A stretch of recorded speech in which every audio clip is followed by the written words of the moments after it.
Hello दोस्तों, Jharkhand talk में आपका स्वागत है। ये है झारखंड जीके एमसीक्यू सीरीज़ का सेट नंबर 10 और इस वीडियो में हम झारखंड जीके के इंपॉर्टेंट क्वेश्चंस को डिस्कस करने वाले हैं। और इस सीरीज़ के जो बाकी वीडियोस हैं उन सबको आप मेरे चैनल के प्लेलिस्ट पर जाकर देख सकते हैं। तो चलिए शुरू करते हैं झारखंड जीके एमसीक्यू सीरीज़ का सेट नंबर 10। पहला क्वेश्चन है, कौटिल्य के अर्थशास्त्र में झारखंड प्रदेश को किस नाम से संबोधित किया गया है। तो यहाँ पूछा है कि कौटिल्य का जो अर्थशास्त्र था उसमें झारखंड प्रदेश के लिए कौन सा नाम इस्तेमाल किया गया है या कौन से शब्द से झारखंड प्रदेश को संबोधित किया गया है। तो यहाँ खोखरा की बात करें तो खोखरा कहा गया है तुजुक ए जहांगीरी में। तुजुक ए जहांगीरी जो कि जहांगीर की आत्मकथा है, इसमें झारखंड प्रदेश को खोखरा कहा गया है। और छोटानागपुर जो है वो ईस्ट इंडिया कंपनी के शासनकाल में झारखंड प्रदेश को छोटानागपुर कहा जाता था। और ये जो झारखंड नाम है ये इस क्षेत्र में जंगलों की बहुलता के कारण इस जगह को झारखंड कहा गया। और ये जो झारखंड शब्द है इस शब्द का पहली बार उल्लेख मिलता है 13वीं सदी में। 13वीं सदी के एक ताम्रपत्र में इस शब्द का उल्लेख मिलता है, तो ये भी पूछा जाता है। और ये जो कुक्कुट है ये कहा गया है कौटिल्य के अर्थशास्त्र में। तो झारखंड प्रदेश को कौटिल्य के अर्थशास्त्र में कुक्कुट कहा गया है। तो इस क्वेश्चन का आंसर होगा ऑप्शन डी। दूसरा क्वेश्चन, यहाँ नागवंश की राजधानी और उसके संस्थापक के संदर्भ में कौन सा मिलान गलत है ये पूछा है। तो यहाँ पे नागवंश की राजधानी और उनके संस्थापक, तो यहाँ उनमें से कौन सा मिलान गलत है। तो सुत्याम्बे को राजधानी पणिमुकुट राय ने बनाया था, ये सही है। दोईसा को राजधानी दुर्जन शाह ने बनाया था, ये भी सही है। और पालकोट को राजधानी यदुनाथ शाह ने बनाया था, ये भी सही है। रातूगढ़ शरणनाथ शाह, ये गलत है। रातूगढ़ को अपनी राजधानी बनाया था प्रताप उदयनाथ शाहदेव ने। प्रताप उदयनाथ शाहदेव, इनके द्वारा रातूगढ़ को अपनी राजधानी बनाया गया था। और इसके अलावा और दो राजधानी हैं, एक है चुटिया, इसको अपनी राजधानी बनाया था प्रताप राय ने। और खुखरा, खुखरा को अपनी राजधानी बनाया था भीमकर्ण ने। तो ये सभी नागवंशी राजा थे, प्रताप राय, भीमकर्ण, पणिमुकुट राय। और ये नागवंश की जो स्थापना है ये पणिमुकुट राय के द्वारा की गई थी और पहली राजधानी इसकी सुत्याम्बे थी। और जो नागवंश की सबसे आखिरी राजधानी है वो है रातूगढ़, और ये रातूगढ़ को अपनी राजधानी बनाया था प्रताप उदयनाथ शाहदेव ने। तो इस क्वेश्चन में राजधानी और उनके संस्थापक का गलत मिलान पूछा गया था, तो ये होगा ऑप्शन डी। इस क्वेश्चन का आंसर हो जाएगा ऑप्शन डी। अगला क्वेश्चन है, इनमें से किसके आग्रह पर गांधी जी पहली बार रांची आए थे। तो गांधी जी पहली बार रांची आए थे जून 1917 में। और ये जब रांची आए थे तो यहाँ पर उन्होंने चंपारण आंदोलन की, जो चंपारण आंदोलन था उसकी रूपरेखा तैयार की थी। तो ये भी पूछा जाता है कि रांची में उन्होंने किस आंदोलन की रूपरेखा तैयार की थी। तो ये होगा चंपारण आंदोलन की उन्होंने रांची में रूपरेखा तैयार की थी। और ये आए थे जून 1917 में। और ये श्याम कृष्ण सहाय के बुलाने पर आए थे, श्याम कृष्ण सहाय। तो इस क्वेश्चन का आंसर होगा ऑप्शन सी। और गांधी जी के साथ और एक व्यक्ति आए थे, ब्रज किशोर प्रसाद। ब्रज किशोर प्रसाद, इनको ब्रज किशोर बाबू भी बोला जाता है। तो कहीं कहीं आपको ये ब्रज किशोर बाबू नाम दिखेगा, तो ये ब्रज किशोर प्रसाद के साथ गांधी जी पहली बार रांची आए थे जून 1917 में। इस क्वेश्चन का आंसर होगा ऑप्शन सी। अगला क्वेश्चन है, गांव में बसा शहर किसका उपनाम है। तो ये उपनाम है मैक्लुस्कीगंज का। इसका आंसर होगा ऑप्शन बी।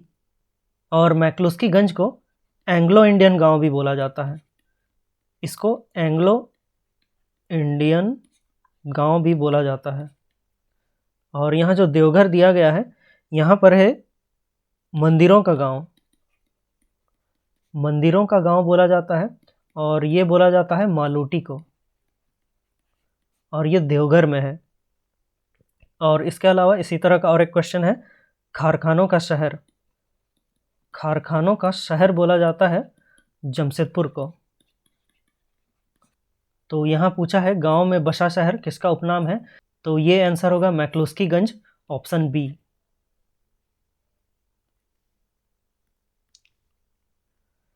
अगला क्वेश्चन है, तेलंगा खड़िया ने किस वर्ष अंग्रेजों के विरुद्ध विद्रोह किया था।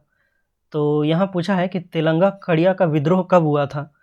तो सबसे पहले तेलंगा खड़िया की बात करें तो इनका जन्म हुआ था 9 सितंबर 1806 को, और इनका जन्म मुर्मू गांव में हुआ था। जो मुर्मू गांव में इनका जन्म हुआ था ये गुमला में है। तो गुमला के मुर्मू गांव में 9 सितंबर 1806 को इनका जन्म हुआ था, और इनकी मृत्यु हो गई थी 22 अप्रैल 1880 में। और जहाँ पर तेलंगा खड़िया को दफनाया गया है, यानी कि जहाँ इनकी समाधि है, तो इनकी समाधि को बोला जाता है तेलंगा तोपा टांड। तो ये भी पूछा जा सकता है कि इनकी जो समाधि है उनको क्या बोला जाता है, तो इसको बोला जाता है तेलंगा तोपा टांड। तो ये आपको याद रखना है। और इन्होंने अंग्रेज़ों के विरुद्ध विद्रोह किया था 1849-50 में। तो इस क्वेश्चन का आंसर होगा ऑप्शन सी। अगला क्वेश्चन है, झारखंड की अर्थव्यवस्था का मुख्य आधार क्या है। तो झारखंड की जो अर्थव्यवस्था है उसका मुख्य आधार है कृषि। तो इसका आंसर होगा ऑप्शन ए। और कृषि की बात करें तो क्योंकि झारखंड पठारी क्षेत्र है, इस कारण यहाँ अन्य राज्यों की तुलना में जो कृषि योग्य भूमि है वो बहुत कम है। यहाँ मात्र 32% ऐसी भूमि है जो कि कृषि योग्य है, मतलब खेती के लायक केवल 32% जमीन है। और झारखंड की जो कृषि है वो वर्षा आधारित है, मतलब कि यहाँ की जो पूरी कृषि है वो बारिश पर आधारित रहती है, मतलब कि बारिश पर निर्भर रहती है। और कृषि की बात करें तो झारखंड की जो मुख्य फसल है इनमें है धान। धान यहाँ की सबसे प्रमुख फसल है, और इसके अलावा यहाँ पर मक्का, गेहूँ, गन्ना, जौ और मड़ुआ उगाया जाता है। और कृषि साधनों की बात करें, मतलब कि सिंचाई के जो साधन है उसकी बात करें, तो यहाँ पर मुख्य रूप से कुआं से खेती होती है। कुआं से, इसके अलावा तालाब से, इसके अलावा कई जगह नहर भी हैं, और कई जगहों पर नलकूप के द्वारा भी खेती की जाती है। तो यहाँ झारखंड की अर्थव्यवस्था का मुख्य आधार पूछा है तो ये होगा कृषि, ऑप्शन ए इसका आंसर होगा। अगला क्वेश्चन है, टैगोर हिल के बारे में इनमें से कौन सा कथन सत्य है। मतलब कि यहाँ पूछा है कि टैगोर हिल के बारे में कौन सा कथन यहाँ जो नीचे दिए गए हैं इनमें से कौन सा सत्य है। तो सबसे पहले आपको टैगोर हिल के बारे में बता दूं कि ये रांची में है। टैगोर हिल रांची में है, और इसमें कहा गया है कि इस पहाड़ी पर कैप्टन ओसली ने एक रेस्ट हाउस बनवाया था। तो कैप्टन ओसली के द्वारा यहाँ पर रेस्ट हाउस बनवाया गया था, ये सही है। और दूसरा है, ज्योतिन्द्रनाथ टैगोर ने नागर शैली में एक मंडप का निर्माण करवाया था, ये भी सही है। और इस पहाड़ी के नीचे सत्यधाम नामक एक मकान निर्मित है, ये भी सही है। तो इसका आंसर हो जाएगा ऑप्शन डी, उपरोक्त सभी कथन सही हैं। और आपको बता दूं कि ये जो ज्योतिन्द्रनाथ टैगोर हैं इनकी यहाँ पर समाधि बनी हुई है। टैगोर हिल में ज्योतिन्द्रनाथ टैगोर की समाधि है, और ये टैगोर हिल है रांची में। तो इस क्वेश्चन का आंसर होगा ऑप्शन डी। यहाँ पर जितने कथन हैं सभी सही हैं। अगला क्वेश्चन है, एवरेस्ट पर तिरंगा फहराने वाली प्रथम आदिवासी महिला का नाम क्या है। तो यहाँ पर आपको ध्यान रखना है कि ये झारखंड के संदर्भ में पूछा गया है। तो इसका आंसर होगा ऑप्शन ए, विनीता सोरेन। ये झारखंड की प्रथम आदिवासी महिला है जिन्होंने एवरेस्ट पर तिरंगा फहराया है। और इसी से रिलेटेड और एक नाम है प्रेमलता अग्रवाल, ये भी झारखंड से हैं, और ये झारखंड की पहली महिला है जिन्होंने एवरेस्ट पर चढ़ाई की थी। मतलब कि एवरेस्ट पर चढ़ने वाली झारखंड की पहली महिला प्रेमलता अग्रवाल है। लेकिन यहाँ पर पूछा है प्रथम आदिवासी महिला जिन्होंने एवरेस्ट पर तिरंगा फहराया, तो ये होंगी विनीता सोरेन। इस क्वेश्चन का आंसर होगा ऑप्शन ए। अगला क्वेश्चन है, झारखंड राज्य का सबसे बड़ा चिड़ियाघर कौन सा है। तो सबसे बड़ा चिड़ियाघर पूछा गया है, तो ये है बोकारो चिड़ियाघर। इस क्वेश्चन का आंसर होगा ऑप्शन बी। बोकारो का जो चिड़ियाघर है ये झारखंड का सबसे बड़ा चिड़ियाघर है, यानी कि जू है। और इसके अलावा अगर हम झारखंड के वाइल्ड लाइफ की बात करें तो यहाँ पर केवल एक राष्ट्रीय उद्यान है, वो है बेतला राष्ट्रीय उद्यान। तो बेतला, यहाँ जो बेतला चिड़ियाघर दिया गया है यहाँ पर बेतला राष्ट्रीय उद्यान भी है। ये झारखंड का एकमात्र राष्ट्रीय उद्यान है, और ये लातेहार जिले में है। और ये जो राष्ट्रीय उद्यान है इसको बनाया गया था 1986 में। 1986 में इसको राष्ट्रीय उद्यान बनाया गया था और यहाँ पर मुख्य रूप से बाघ, शेर और चीतल पाए जाते हैं। और इसके अलावा यहाँ जो दलमा दिया गया है, दलमा चिड़ियाघर, ये जमशेदपुर में है। और दलमा की बात करें तो यहाँ पर एक हाथी परियोजना चलाई जा रही है। हाथी परियोजना चलाई जा रही है यहाँ पर 1992 से। 1992 से इस दलमा अभ्यारण्य में, जो कि जमशेदपुर में है यानी कि पूर्वी सिंहभूम में, यहाँ पर 1992 से हाथी परियोजना चलाई जा रही है। तो ये सभी चीज़ें आपको याद रखनी है। और सबसे बड़ा चिड़ियाघर है बोकारो चिड़ियाघर। इस क्वेश्चन का आंसर होगा ऑप्शन बी। अगला क्वेश्चन है, झारखंड राज्य की प्रसिद्ध पैथकर चित्रकारी प्रसिद्ध है। तो यहाँ ये पूछा गया है कि जो झारखंड की जो प्रसिद्ध पैथकर चित्रकारी है वो झारखंड के किस क्षेत्र में प्रसिद्ध है। तो पैथकर चित्रकारी की बात करें तो इसको स्क्रोल चित्रकारी भी बोला जाता है। इसको स्क्रोल चित्रकारी भी बोला जाता है। और ये कहा जाता है कि जो गरुड़ पुराण है उसमें भी इस चित्रकारी का वर्णन किया गया है। और इसके अलावा इस चित्रकारी की बात करें तो इस चित्रकारी के माध्यम से जनजातियों के जो रीति रिवाज है तथा उनके जो जीवन की बाद की घटनाएं हैं उनका वर्णन किया जाता है इस चित्रकारी के माध्यम से। और इस चित्रकारी की शुरुआत सबर जनजाति के द्वारा की गई थी। सबर जो जनजाति है उसके द्वारा इस चित्रकारी की शुरुआत की गई थी। और इसके अलावा इस पैथकर चित्रकारी को आदिवासियों की सबसे पुरानी चित्रकारी भी कहा जाता है। और ये मुख्यतः प्रसिद्ध है सिंहभूम क्षेत्र में। सिंहभूम में भी एक स्पेसिफिक गांव है, वो है आमादुबी गांव। आमादुबी गांव में ये मुख्य रूप से प्रसिद्ध है सिंहभूम क्षेत्र के। तो इस क्वेश्चन का आंसर होगा ऑप्शन सी। और चित्रकारी से ही रिलेटेड झारखंड की और दो प्रसिद्ध चित्रकारी है, उनमें है सोहराय और कोहबर। तो ये दोनों चित्रकारी को 2020 में जीआई टैग दिया गया है। तो ये झारखंड का पहला जीआई टैग है और ये सोहराय और कोहबर चित्रकारी को दिया गया है। और ये मुख्यतः किए जाते हैं हजारीबाग के क्षेत्र में। अगला क्वेश्चन है, हिजला मेला का आयोजन किस नदी के किनारे किया जाता है। तो यहाँ हिजला मेला के बारे में पूछा गया है।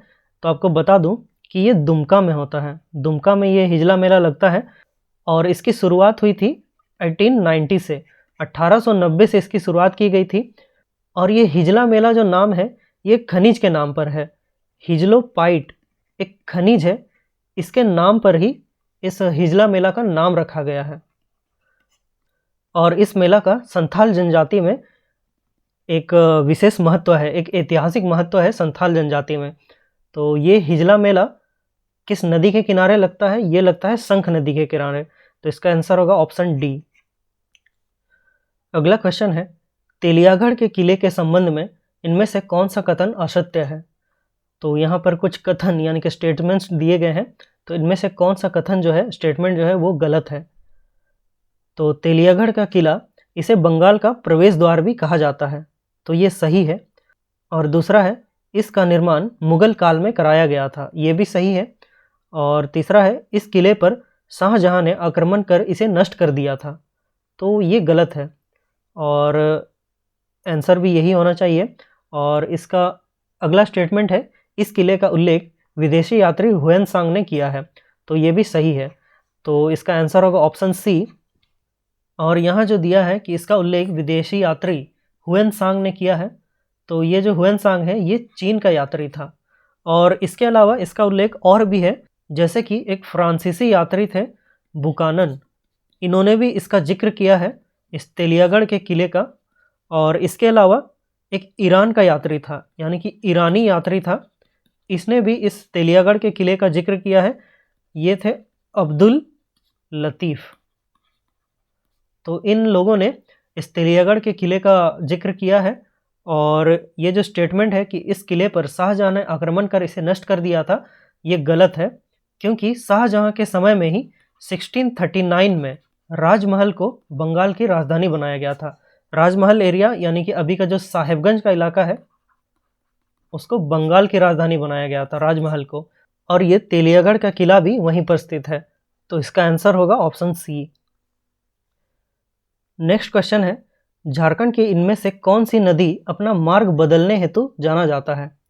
तो कौन सी नदी है झारखंड की जो अपना मार्ग बदलती है? तो ये नदी है सकरी नदी। इस क्वेश्चन का आंसर होगा ऑप्शन डी। और सकरी नदी की बात करें तो ये उत्तरवर्ती नदी है। उत्तरवर्ती नदी मतलब ये उत्तर की ओर बहती है। आपको पता होगा झारखंड में दो तरफ से नदियां बहती है, उत्तर की ओर मतलब कि इधर बिहार की ओर, और दक्षिणवर्ती नदियां मतलब इधर दक्षिण की ओर, उड़ीसा की ओर। तो ये जो सकरी नदी है ये उत्तरवर्ती नदी है और इसका उद्गम होता है छोटानागपुर पठार से, उत्तरी छोटानागपुर पठार से। और इसके अलावा इसकी दो सहायक नदियां हैं, किऊल, और इसकी और एक सहायक नदी है मोरहर। तो किऊल और मोरहर ये दो इसकी सहायक नदी हैं। तो सकरी नदी है जो झारखंड में अपना मार्ग बदलने हेतु तो जाना जाता है। तो इसका आंसर है ऑप्शन डी, सकरी नदी। अगला क्वेश्चन है, कोल जनजाति के बारे में इनमें से कौन सा कथन सत्य है? तो पूछा गया है कि इनमें से कौन सा कथन सही है। तो पहला है, कोल जनजाति की भाषा का नाम भी कोल है। तो ये सही है। और दूसरा कथन है, कोल जनजाति की भाषा का संबंध कोलेरियन भाषा समूह से है। ये भी सही है। तो इसका आंसर हो जाएगा ऑप्शन सी, उपरोक्त दोनों कथन सही हैं। और कोल जनजाति की बात करें तो इसको 2003 में भारत सरकार के द्वारा जनजाति की श्रेणी में शामिल किया गया था। और इसके अलावा कोल जनजाति में जो वधु मूल्य होता है उसको बोला जाता है पोटे। वधु मूल्य को पोटे बोला जाता है। और इनमें जो गांव का जो प्रधान होता है यानी कि गांव का जो हेड होता है उसको मांझी बोला जाता है। और इसके अलावा इनका परंपरागत पेशा है लोहा गलाना। इनका पेशा है लोहा गलाना। लोहा गलाना और एक जनजाति का पेशा है, वो है असुर जनजाति। तो असुर जनजाति का पेशा भी लोहा गलाना है और ये कोल जनजाति का भी पेशा है। तो यहाँ पर इसका आंसर है ऑप्शन सी, ऊपर के दोनों कथन सही हैं। इनकी भाषा का नाम कोल है और जो कोल जनजाति की जो भाषा है इसका संबंध कोलेरियन भाषा समूह से है। अगला क्वेश्चन है, भूमिज जनजाति की शासन व्यवस्था के संबंध में निम्न में से कौन सा कथन सही नहीं है? सही नहीं है मतलब कि गलत कथन पूछा गया है। तो भूमिज जनजाति की शासन व्यवस्था से यहाँ जो कथन दिए गए हैं इनमें से कौन सा गलत कथन है? तो पहला दिया गया है कि इनकी शासन व्यवस्था में पंचायत के मुखिया का पद वंशानुगत होता है। तो ये सही है। दूसरा है, इनकी जनजाति में पैतृक संपत्ति का बंटवारा भाइयों के बीच बराबर बराबर किया जाता है। तो ये भी कथन सही है। और तीसरा है, यदि परिवार में भाई ना हो तो संपत्ति पर पुत्री का अधिकार होता है। ये भी सही है। मतलब कि एक परिवार में अगर एक भी भाई या मतलब कि लड़का ना हो तो जो संपत्ति होती है उस पर पुत्री का भी अधिकार होता है। ये सही कथन है। और अगला है, इस जनजाति में सागोत्रीय विवाह को मान्यता है। तो ये गलत है। इसमें सागोत्रीय मतलब एक ही गोत्र या जो एक ही टाइटल है उसमें विवाह नहीं होता है। तो यहाँ गलत कथन पूछा गया था, तो ये है ऑप्शन डी। इस क्वेश्चन का आंसर होगा ऑप्शन डी। अगला क्वेश्चन, निम्न पर विचार करें। तो छोटानागपुर उन्नति समाज, किसान सभा, छोटानागपुर कैथोलिक सभा, मुंडा सभा और हो माल्टो सभा। तो यहाँ पूछा है कि इनमें से किन संगठनों को मिलाकर छोटानागपुर संथाल परगना आदिवासी महासभा का गठन किया गया था?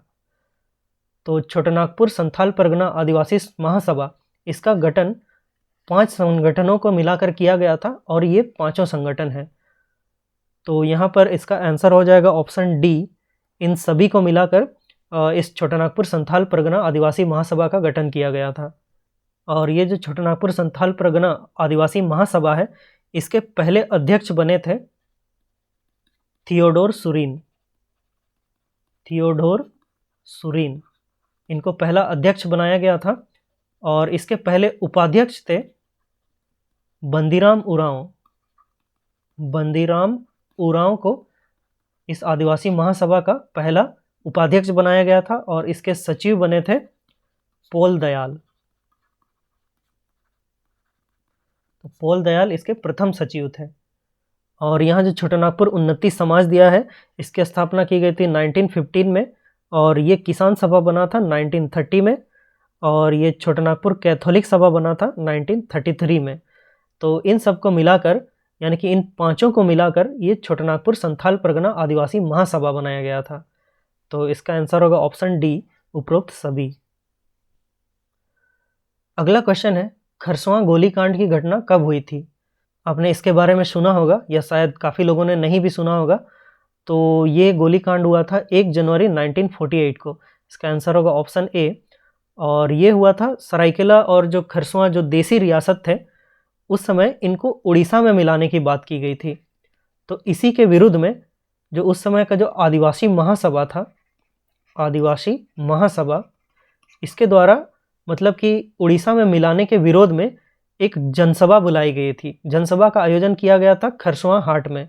जो खरसवां का जो हाट जहाँ लगता है, यानी कि जो साप्ताहिक बाजार जहाँ लगता है, जिसको हाट बोला जाता है, वहाँ पर ये एक बड़ी सभा बुलाई गई थी और वहीं पर पुलिस के द्वारा गोली चला दी गई थी। तो इसी को खरसवां गोलीकांड बोला जाता है। और इस जनसभा में एक नारा लगाया जा रहा था, क्योंकि उस समय झारखंड अलग राज्य की मांग भी चल ही रही थी।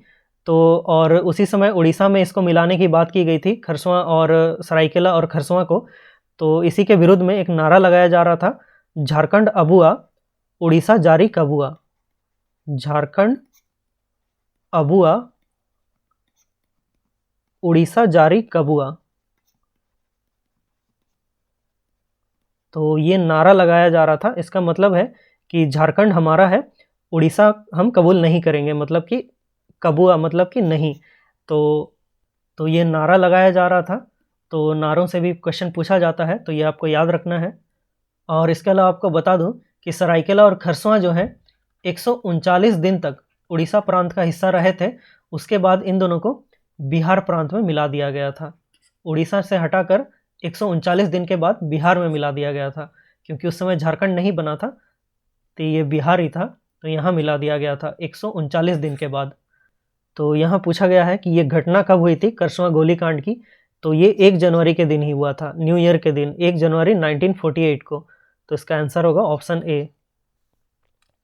अगला क्वेश्चन है, पारसनाथ की पहाड़ी किस नदी घाटी के निकट अवस्थित है?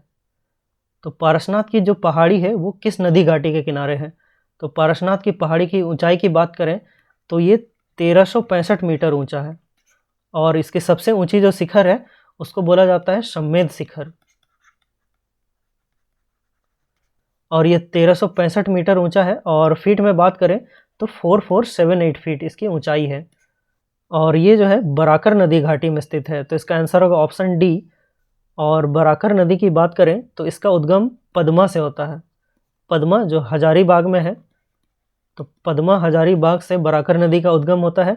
और ये आगे जाकर दामोदर नदी में मिल जाती है, यानी कि दामोदर नदी इस बराकर नदी का मुहाना है। तो यहाँ पूछा गया है कि पारसनाथ की पहाड़ी किस नदी घाटी के निकट अवस्थित है? तो ये बराकर नदी घाटी के निकट अवस्थित है। इसका आंसर होगा ऑप्शन डी। अगला क्वेश्चन है, झारखंड में बोले जाने वाली निम्न भाषाओं को उनके बोलने वालों की संख्या के आधार पर कौन सा विकल्प सही है? तो यहाँ पूछा है कि यहाँ जो भाषाएं दी गई हैं उनको उनके बोलने वालों की संख्या के आधार पर मतलब कौन सा विकल्प सही है। तो यहाँ जो भाषा सबसे ज़्यादा संख्या में बोली जाती है उसको पहले नंबर पर रखना है और इस तरह से इसको अरेंज करना है। तो यही पूछा गया है। तो यहाँ संथाली जो है वो सबसे ज़्यादा बोली जाती है। उसके बाद दूसरे नंबर पर है बंगाली, तीसरे नंबर पर है उर्दू, फिर है मुंडारी। तो ये पहला ही ऑप्शन सही है। तो इसका आंसर हो जाएगा ऑप्शन ए। यहाँ पर भाषाओं को बोलने वालों की संख्या के आधार पर अरेंज करना था। तो ये है संथाली, बंगाली, उर्दू और मुंडारी। अगला क्वेश्चन है, झारखंड के किस मंदिर को हल्दी घाटी का मंदिर भी कहा जाता है? तो ये हल्दी घाटी का मंदिर कहा जाता है वासुदेव राय मंदिर को। तो इसका आंसर होगा ऑप्शन सी। और वासुदेव राय के मंदिर की बात करें तो ये गुमला में है, गुमला के कोराम्बे में ये स्थित है। और वासुदेव राय मंदिर में जो वासुदेव राय की मूर्ति है इसकी स्थापना प्रताप कर्ण के द्वारा की गई थी। राजा प्रताप कर्ण, इनके द्वारा वासुदेव राय की मूर्ति की स्थापना की गई थी। यानी कि जो विधिवत स्थापना होती है मंदिर में वो राजा प्रताप कर्ण के द्वारा किया गया था। और ये मंदिर है कोराम्बे गुमला में, और इसी को हल्दी घाटी का मंदिर भी कहा जाता है। तो इस क्वेश्चन का आंसर है ऑप्शन सी। तो ये था लास्ट क्वेश्चन। इस वीडियो में बस इतना ही। उम्मीद है आप लोगों को वीडियो अच्छा लगा होगा और काफ़ी कुछ सीखने को मिला होगा, काफ़ी कुछ नया जानने को मिला होगा। अगर आपको ये सीरीज़ अच्छी लगती है और जो क्वेश्चन और एक्सप्लेनेशन है वो अगर अच्छा लगता है तो वीडियो को लाइक और शेयर करें और चैनल को सब्सक्राइब करें। Thank you so much. जोहार।